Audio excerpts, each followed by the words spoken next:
है बच्चों। तो स्वागत है मेरे YouTube चैनल फिजिक्स एकेडमी में। बच्चों आज हम लोग को एक नई टॉपिक पढ़नी है, वो भी नई टॉपिक जो लाइट से संबंधित है, प्रकाश का ध्रुवण, पोलराइजेशन ऑफ लाइट। ठीक है, तो पोलराइजेशन ऑफ लाइट के बारे में पूरा डिटेल एक एक पॉइंट पढ़ेंगे। डिटेल एक एक पॉइंट का मतलब एक एक पॉइंट समझेंगे, उसमें कैसे ध्रुवण होता है, कौन सी घटनाएं होती हैं, माइलस का नियम क्या है, बूस्टर का नियम क्या है। ठीक है, ये सब चीजें हम देखेंगे। प्रकाश का ध्रुवण,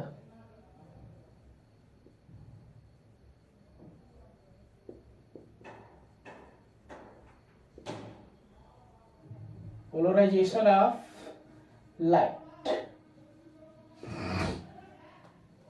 प्रकाश के ध्रुवण में जानने से पहले सबसे पहले ये जान लेते हैं कि जो इसमें लाइट है, जब हाइगेंस इसकी व्याख्या कर रहे थे, लाइट के संबंध में रिसर्च कर रहे थे, तो हाइगेंस ने ये बात बताई थी कि जो लाइट है वो तरंगों के रूप में चलती है, वेव्स के रूप में चल रही है। किस रूप में? तरंग के रूप में। जब ये तरंग के रूप में चल रही है तो हाइगेंस ने जो है तरंगों को अनुदैर्ध्य तरंग मानकर प्रकाश के परावर्तन, अपवर्तन, विवर्तन, व्यतिकरण, इन चारों की व्याख्या तो कर दी कि लाइट जो एक अनुदैर्ध्य तरंग है, और जब ये अनुदैर्ध्य तरंग है तो उस स्थिति में इसके परावर्तन, अपवर्तन, व्यतिकरण और विवर्तन, इन चारों की व्याख्या जो है हाइगेंस कर चुके थे। ठीक है, इन्होंने बता दिया था कि लाइट अनुदैर्ध्य तरंग के रूप में चल रही है और अनुदैर्ध्य तरंग में प्रकाश के परावर्तन, अपवर्तन, व्यतिकरण और विवर्तन, इन सभी की व्याख्या उन्होंने कर दिया। लेकिन जब हाइगेंस ध्रुवण की व्याख्या करने गए तो ध्रुवण जो है एक ऐसी घटना थी कि जो लाइट को अनुदैर्ध्य तरंग मानने पर इसकी एक्सप्लेन हो नहीं पा रहे थे, मतलब इसकी व्याख्या नहीं हो पा रही थी। तो हाइगेंस ने बहुत कोशिश की, बहुत प्रयास किए, लेकिन उन्होंने ध्रुवण की व्याख्या नहीं कर पाए। हाइगेंस के जाने के बाद एक साइंटिस्ट है जिनका नाम है फ्रेनल जब आए रिसर्च पे, तो इन्होंने जब रिसर्च कर रहा था तो रिसर्च में ये पता चला कि लाइट को अनुदैर्ध्य तरंग मानने पर ध्रुवण की व्याख्या नहीं हो पा रही थी। तो इन्होंने लाइट को जो है अनुप्रस्थ तरंग माना और अनुप्रस्थ तरंग मानकर इन्होंने ध्रुवण की व्याख्या की। हाइगेंस प्रयास कर चुके थे, लेकिन हाइगेंस जो है इस मिशन पर या इसकी जो भी जो है वो चीजें इसमें सफल नहीं हो पाया। तो फ्रेनल एक साइंटिस्ट है, और फ्रेनल जब आए तो उन्होंने बताया कि लाइट जो अनुदैर्ध्य ना होकर अनुप्रस्थ तरंग होती है, और अनुप्रस्थ तरंग मानकर इन्होंने इसकी व्याख्या कर दी, मतलब ध्रुवण की व्याख्या हो गई। जब ध्रुवण की व्याख्या हो गई तो जो भी लाइट है, तो हम जानेंगे कि ध्रुवण होता क्या है। इसमें कहते हैं किसे ध्रुवण, और ध्रुवण कहने का मतलब यह है कि ध्रुवण की जो भी घटनाएं होती हैं, परावर्तन होता है, अपवर्तन होता है, व्यतिकरण होता है, विवर्तन, सभी के बारे में जानते हैं, लेकिन समस्या यह है कि ध्रुवण नहीं जानते हैं। तो ध्रुवण को हमें समझना है, ध्रुवण से संबंधित समझना है। एक चीज हम ये जान लेंगे, जो लाइट है वो हमेशा विद्युत चुंबकीय तरंगों के रूप में चलती है। विद्युत चुंबकीय तरंगों का मतलब उसमें विद्युत क्षेत्र भी होते हैं और चुंबकीय क्षेत्र भी होते हैं। विद्युत क्षेत्र और चुंबकीय क्षेत्र दोनों एक दूसरे के परपेंडिकुलर होंगे, दोनों एक दूसरे के लंबवत होते हैं। मैं थोड़ा सा उसका वो चीजें बनाता हूं, देखते हैं कि विद्युत चुंबकीय तरंगे ये कैसे हैं। पांचवी चीज की व्याख्या नहीं हो पाई थी, जिसको हम लोग बोलते हैं प्रकाश का ध्रुवण। ये हमारे पास एक जो है एक्सिस है, 3 dimension, X axis, Y axis और जेड एक्सिस। ठीक, इसमें लाइट इस तरह से गमन कर रही है। इस वाले क्षेत्र को हमने मान रखा है ये इलेक्ट्रिक फील्ड का डायरेक्शन है, मतलब विद्युत क्षेत्र का डायरेक्शन है। लाइट इस वाले पथ पर गति कर रही है, इस वाले पथ पर गति देखो यहां से, ये विद्युत क्षेत्र का डायरेक्शन है, मैंने इसको बना दिया है।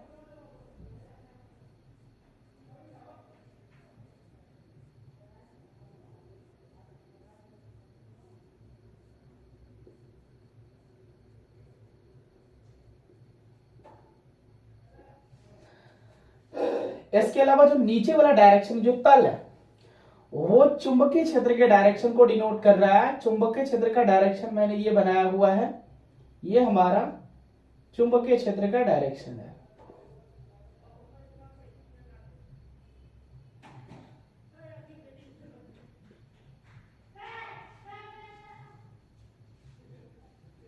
ये बी है और यही है, ये दोनों एक दूसरे के परपेंडिकुलर होते हैं। जब लाइट गमन करती है, गति करेगी, तो विद्युत क्षेत्र और चुंबकीय क्षेत्र दोनों में गति कर रही होती है। तो एक हमारा जो है ऊपर वाला जो हिस्सा ये वाला, ये हमारा विद्युत क्षेत्र है, और ये वाला हिस्सा हमारा जो नीचे वाला हिस्सा है ये चुंबकीय क्षेत्र है। दोनों के एक दूसरे के परपेंडिकुलर लाइट उसी पथ पर आगे की ओर क्या होती रहती है, बढ़ती है।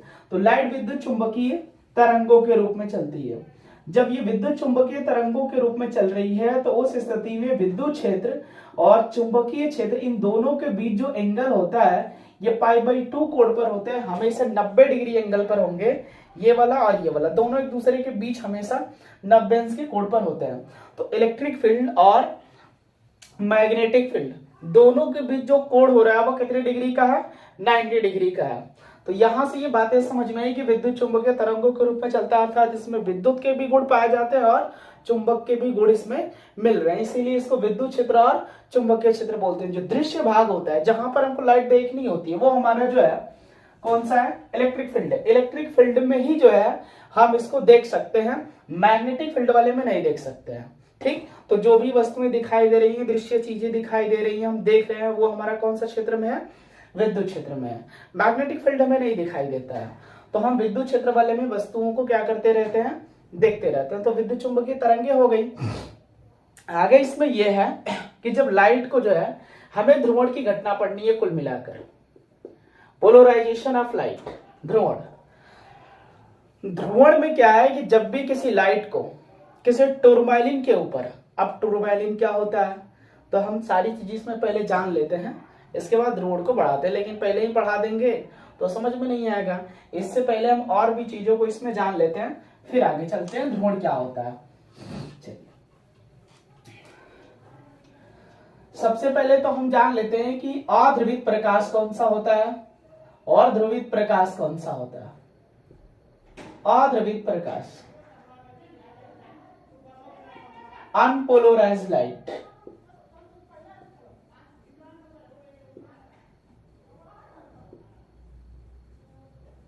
अनपोलराइज्ड लाइट का क्या होती है, देखिए कोई भी सोर्स है, किसी तरह का कोई भी सोर्स है, उस सोर्स से जो भी लाइट एमिट हो रही है, एमिट होने का मतलब उत्सर्जित हो रही है, और उत्सर्जित होने के बाद माध्यम के हर एक डायरेक्शन में फैल रही है, सभी दिशाओं में फैल रही है, तो वह लाइट जो होती है वो अध्रुवित होती है, अनपोलराइज्ड लाइट होती है।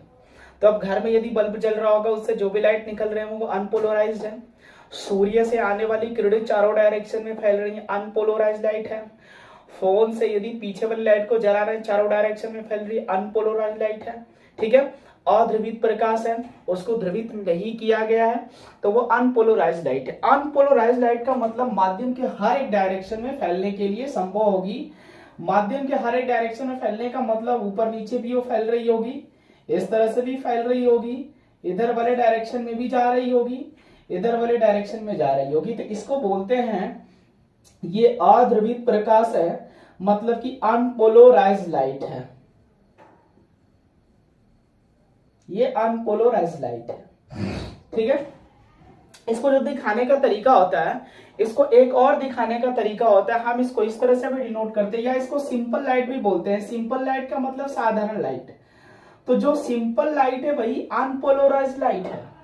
सिंपल लाइट का मतलब साधारण, जो स्रोत से आ रही है वही हमारी अनपोलराइज्ड लाइट है। और अनपोलराइज्ड लाइट को मतलब सिंपल लाइट भी उसको बोलते हैं, साधारण प्रकाश भी बोलते हैं, या अनपोलराइज्ड या अध्रुवित प्रकाश भी उसको बोलते हैं।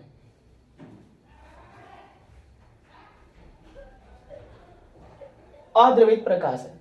अध्रुवित प्रकाश को दिखाने का एक तरीका और होता है कि हम इसको इस तरह से भी डिनोट कर सकते हैं, जिसे मान लीजिए कि हम जो है ये लाइन में खींचा हूं इस तरह से, और एक ये लाइन मैंने ड्रॉ की और एक लाइन यही ड्रॉ मैंने किया। तो ये लाइट है, लाइट का डायरेक्शन देखिए, ये चीजें क्षैतिज और ये ऊर्ध्वाधर है। तो ये क्षैतिज है, तो इसको अगर घटक में वियोजित करेंगे, इसको कंपोनेंट बनाएंगे, तो एक कंपोनेंट इसका ये बनेगा, दूसरा कंपोनेंट ये बनेगा, और जिसका हम कंपोनेंट बना देते हैं उसका अस्तित्व क्या हो जाता है, समाप्त हो जाता है। तो इसका अस्तित्व बीच वाले का समाप्त हो गया, मतलब ये लाइट खत्म हो गई है यहां से। ठीक, अब इस लाइट का यदि हम जो है कंपोनेंट बनाएंगे, तो एक ऊपर वाले डायरेक्शन में बनेगा, एक इधर वाले डायरेक्शन में बनेगा, तो इसका भी अस्तित्व खत्म हो गया। इधर देख रहा है तो इसके जो है दो घटक कंपोनेंट बनेंगे, तो एक नीचे बनेगा एक इधर बनेगा, तो इसके भी अस्तित्व खत्म हो गए। और इसके भी कंपोनेंट बनाएंगे तो एक ऊपर और एक नीचे, इसके भी अस्तित्व खत्म हो गए। ये भी हमारी अनपोलराइज्ड लाइट है, ये भी अनपोलराइज्ड लाइट है। ठीक है, अनपोलराइज्ड का मतलब ये भी जो है अध्रुवित प्रकाश है, इसको ऐसे भी डिनोट कर सकते हैं। ठीक है, तो ये अध्रुवित हो गया, इस तरह से कहीं दिखा रहा है तो ये भी अध्रुवित प्रकाश है। इसके अलावा हम और भी इसको डिनोट कर सकते हैं, इस तरीके से भी डिनोट कर सकते हैं हम अनपोलराइज्ड लाइट को। जैसे लाइट इस तरह से गमन कर रही है तो हम इस तरह से इसको खींच दें और यहां पर डॉट लगा दें। ठीक है, डॉट लगा दें, ये भी जो है अनपोलराइज्ड लाइट है। अब समस्या ये है कि ये अनपोलराइज्ड कैसे है, ये तो समझ ही नहीं आ रहा होगा। अब ये लाइन को थोड़ा सा देखेंगे, इसको सामने से देखेंगे तो इस तरह से ये दिख रहा होगा, मतलब ये ऊर्ध्वाधर ये क्षैतिज लाइनें दिख रही होंगी इस तरह से सामने से, ये पूरा इस तरह से दिख रहा है। लेकिन जब लाइट को हम ऐसे कर देंगे तो ये तो हमारा दिख रहा होगा ऊर्ध्वाधर, लेकिन ये वाली जो रेखा है, ये लाइन जो चल रही है, इसका सिर्फ पॉइंट दिखाई देगा, तो यह पॉइंट ठीक इसी के बीच वाले पॉइंट में होगा। तो इस तरह से इसको करेंगे तो पहला वाला हो गया, ये भी समतल है, अरे अध्रुवित है, ये भी अध्रुवित है, ये भी अध्रुवित है, ये भी अध्रुवित है, मतलब इसको ऐसे न डिनोट कर ऐसे भी कहीं डिनोट किया रहेगा। तो यदि लाइन खींचकर बीच में डॉट बिंदु दिया है तो इसका मतलब होता है ये अनपोलराइज्ड लाइट है, अध्रुवित प्रकाश है। लेकिन अगर डॉट नहीं दिया तो अध्रुवित नहीं है वो, फिर वो दूसरी लाइट हो जाएगी, ध्रुवित हो जाएगी। तो ये जो है अनपोलराइज्ड के एग्जाम्पल हो गए। तो हम ये समझ लिए कि ये लाइट जो है ध्रुवित है कि नहीं है। तो जितने भी सोर्स होंगे उन सोर्स से जो भी लाइट उत्सर्जित हो रही होगी, एमिट हो रही होगी और माध्यम के प्रत्येक डायरेक्शन में फैल रही होगी, तो उसे हम बोलते हैं अनपोलराइज्ड लाइट, अध्रुवित प्रकाश। ठीक है, अध्रुवित प्रकाश हो गया। अब हम लोग प्रकाश के ध्रुवण की घटना में आगे चलते हैं। ठीक है, तो प्रकाश के ध्रुवण की घटना में आगे चलने का मतलब यहां पर हम लोग ये जान लेते हैं कि ध्रुवण की घटना होती क्या है। ठीक है, अब समझेंगे ध्रुवण तो समझ में आएगा ध्रुवण क्या होता है। ठीक है, ध्रुवण में यह है कि जब भी कोई प्रकाश तरंग किसी टूरमैलिन पर पड़ती है, ठीक है, टूरमैलिन क्या होता है, टूरमैलिन एक जो क्रिस्टल होता है कांच का, जिसके एटम्स जो होते हैं वो बहुत पास पास होते हैं, परंतु एटम्स के बीच में एक लेयर होती है और जो उस क्रिस्टल के एक्सिस के समांतर होती है, उसे हम टूरमैलिन बोलते हैं। ठीक है, टूरमैलिन कांच की होती है, पारदर्शी होती है, और पारदर्शी का मतलब आर पार रहेगी। इस तरह से अगर कोई भी मान लेंगे ये हमारे पास एक तरह से कोई प्लेट है, इसको बना देते हैं फिगर इस तरह से, ये कोई क्रिस्टल है, तो इसमें इस तरह से पतली पतली लेयर होंगी जो इसके एक्सिस के समांतर होंगी, एक्सिस के समांतर होंगी। एक्सिस के समांतर होने का मतलब जब लाइट को इससे होकर गुजारा जाएगा तो लाइट इससे होकर बाहर निकलेगी, और जब लाइट बाहर निकलेगी तो लाइट के अंदर दो तरह के गुण होते हैं, एक विद्युत चुंबकीय तरंग, अरे एक इलेक्ट्रिक फील्ड डायरेक्शन होता है, और एक कौन सा होता है, चुंबकीय फील्ड, अरे चुंबकीय क्षेत्र वाला डायरेक्शन होता है, मैग्नेटिक फील्ड डायरेक्शन होता है। अब जब यहां से अनपोलराइज्ड हो रही होगी तो लाइट इस तरह से हमारी जो चल रही थी वो इस वाले डायरेक्शन में आ रही है, इस वाले डायरेक्शन का मतलब इस तरह से चल रही है, और एक लाइट जो इस तरह से चल रही है, तो जो लाइट इस तरह से चल रही होगी इसमें से ये इस तरह से निकल जाएगी, लेकिन जो लाइट ऊपर नीचे ऐसे चल रही होगी वो लाइट इससे बाहर नहीं जा पाएगी, वो रुक जाएगी। जैसे ये दो होल्स हैं यहां पर मैं रखा हूं, अब लाइट जो है एक ऐसे वाले डायरेक्शन में चल रही है, तो जो ऐसे चल रही है वो निकल जाएगी, लेकिन जो ऐसे चल रही थी वो नहीं निकल पाएगी, यहीं पर आकर क्या हो जाएगी, रुक जाएगी। ठीक है, तो एक ही जो एक कंपन तल कहां निकल रहा है, बाहर निकल रहा है। जब एक ही कंपन तल बाहर निकल रहा है तो उस वाले कंपन तल को क्या बोलते हैं, कौन सी लाइट होती है, उसी को हमको समझना है, वही हमारी ध्रुवण की घटना है। ठीक है, चलिए, तो जब किसी प्रकाश तरंग को या अध्रुवित प्रकाश तरंग को किसी टूरमैलिन क्रिस्टल के ऊपर डाला जाता है, टूरमैलिन क्रिस्टल के ऊपर डाला जाएगा, ये हमारे पास लाइट है और ये लाइट अध्रुवित है, अध्रुवित है, और यहां पर मैंने एक टूरमैलिन क्रिस्टल रखा हुआ है, टूरमैलिन क्रिस्टल, ये टूरमैलिन का क्रिस्टल, और ये क्रिस्टल एक्सिस ये बना हुआ है, मतलब इसमें बीच में इस तरह से जो है एक्सिस बनी होंगी। अब लाइट जब आगे बढ़ेगी तो इस क्रिस्टल के ऊपर पड़ेगी। जब क्रिस्टल के ऊपर पड़ेगी तो जो हमारा कंपन तल इस वाले डायरेक्शन में वो टूरमैलिन से होकर नहीं गुजरेगा, जो कंपन तल सीधे वाले डायरेक्शन में वो नहीं गुजरेगा, लेकिन जो कंपन तल ऊपर नीचे हो रहा है वो इस होल से कहां निकल जाएगा, बाहर निकल जाएगा। होल से बाहर निकलने का मतलब जब इस वाले क्षेत्र में आएगा तो ये सिर्फ एक ही कंपन इसका बाहर निकल पाएगा, अलग कोई कंपन बाहर नहीं निकल पाएगा। तो इसका मतलब ये लाइट जो है पोलराइज्ड हो गई है, ध्रुवित हो गई है। ठीक है, इसको बोलते हैं समतल ध्रुवित प्रकाश।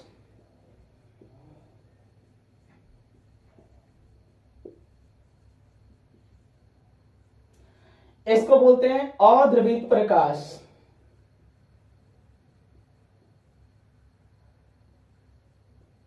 इसको बोलते हैं टूरमैलिन का क्रिस्टल। ठीक है, अब थोड़ा सा हम बात को आगे बढ़ाते चलिए। जब लाइट पोलराइज्ड हो गई, प्रत्येक डायरेक्शन में ये कंपन कर रही थी, फैल रही थी, लेकिन जब इस क्रिस्टल के ऊपर पड़ी है तो इस वाले भाग में जब आएगी, इससे निकलने के बाद तो यहां पर जो इसकी इंटेंसिटी होगी वो कम हो जाएगी। हमें कैसे पता चलेगा कि ये ध्रुवित हुई है? हम पहले ये जान लेंगे कि इसकी जो इंटेंसिटी है, मान लेंगे I0 है, और जब इसकी इंटेंसिटी I0 है तो टूरमैलिन क्रिस्टल की जब ये बाहर जाएगी तो इसकी इंटेंसिटी कम हो जाएगी, क्योंकि सिर्फ एक ही कंपन तल बाहर जा रहा है। और जब एक ही कंपन तल बाहर जा रहा है, बाकी के कंपन तल बाहर नहीं जा रहे हैं, तो इसकी जो इंटेंसिटी है वो I0 बटे में 2 हो जाएगी, आधा हो जाएगी, 50%। समझिए कि आधा क्यों हो गई, क्यों नहीं 1/4 हो गई है, 1/3 भी हो गई है। यहां पर देखिए, जब ये टूरमैलिन क्रिस्टल है सीधा रखा गया इस तरह से, ठीक है, सीधा रखने का मतलब कि जो कंपन तल ऊपर हो रहे थे इससे होकर बाहर निकल जा रहे थे, ये गुजर जा रहे थे। लेकिन जो ऐसे जा रहा था वो नहीं गुजर रहा था, जो इस तरह से जा रहा था वो भी नहीं गुजर रहा था। ठीक है, और जो इस तरह से जा रहा था वो भी नहीं गुजर रहा था, रुक जा रहे थे यहीं पर आके। लेकिन जो इस तरह से जा रहे थे वो कंपन तल बाहर निकल रहे थे, तो सिर्फ एक ही कंपन तल बाहर निकल रहा है। ठीक है, अब हम इसको ऐसे कर देंगे तो इधर वाला ये सीधा वाला रुक जाएगा। अब हाई वाला जो कंपन तल बाहर निकल रहा है कि निकलेगा, फिर से आधा निकल रहा है वो। ठीक है, इस तरह से कर देंगे तो ये वाला निकलेगा, और इस तरह से कर देंगे तो अब ये वाला निकल जाएगा। मतलब हर एक स्थिति में इसका आधा भाग जो है बाहर निकलता है, आधा भाग बाहर नहीं निकलता है। कुछ हिस्से जो होते हैं वो टूरमैलिन द्वारा ऑब्जर्व कर लिए जाते हैं, अवशोषित कर लिए जाते हैं, रोक लिए जाते हैं, बाकी एक ही कंपन तल बाहर निकलता है। इसलिए इसकी इंटेंसिटी लगभग जो है पहले वाले तरंग की इंटेंसिटी की आधी हो जाती है। ठीक है, अब समझिए कि तीव्रता को देखकर पहचान कर रहे हैं। जब तीव्रता को देखकर पहचान कर रहे हैं तो आगे जो है, यदि मान लो कि ऐसे कंडीशन आ जाए कि लाइट जो ध्रुवित हुई नहीं है और हमें पता ही नहीं चला है, तब समस्या यहां पर है कि हम तीव्रता को देखकर पहचान इसकी नहीं कर पाएंगे। जब पहचान नहीं कर पाएंगे तो यहां पर एक और टूरमैलिन का क्रिस्टल लगाते हैं इस तरीके का, और जब एक और टूरमैलिन का क्रिस्टल लगाएंगे तो यहां से जब ये लाइट गुजरेगी तो अभी भी वही कंडीशन है, ये वाला समतल ध्रुवित प्रकाश ये चल रही है। ठीक है, ये भी टूरमैलिन का क्रिस्टल है, ये P1 वाला है, तो ये कौन सा है, P2 वाला है। अगर ये इस तरह से एक ही डायरेक्शन में कंपन कर रही है तो अब टूरमैलिन से जब ये बाहर निकलेगी तो इसकी इंटेंसिटी और इसकी इंटेंसिटी जो है लगभग पूरा इक्वल होगी। पूरा इक्वल होने का मतलब ये I0/2 है, तो ये भी कितना हो जाएगा, I0/2 होगा, क्योंकि अब तो कोई रुक नहीं रहा है, सिर्फ एक ही कंपन है ना, ऊपर नीचे, और उसी डायरेक्शन में फिर लगा दिए हैं। फिर उसी तरह से जितने तरंगे आ रही थी कंपन के साथ उतने बाहर जा रही हैं। अब दोनों का इंटेंसिटी बराबर होगा।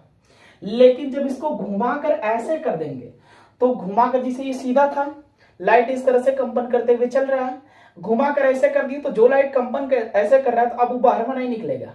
देखो ये बाहर निकल जाएगा इस तरह से, लेकिन ऐसे कर देंगे तो बाहर नहीं निकलेगा, तो इंटेंसिटी खत्म, 0 हो गई। तो दूसरा टूरमैलिन को घुमाकर पता करते हैं कि ये ध्रुवित हुई है कि नहीं हुई। अगर ध्रुवित हुई होगी तो घुमाएंगे इसको, जब क्षैतिज वाले डायरेक्शन में करेंगे तो ये 0 हो जाएगा, तो जान जाएंगे कि ये लाइट ध्रुवित हुई है। अगर घुमाने पर ये जो है इंटेंसिटी इसकी 0 नहीं हुई है तो ये ध्रुवित नहीं हुआ है।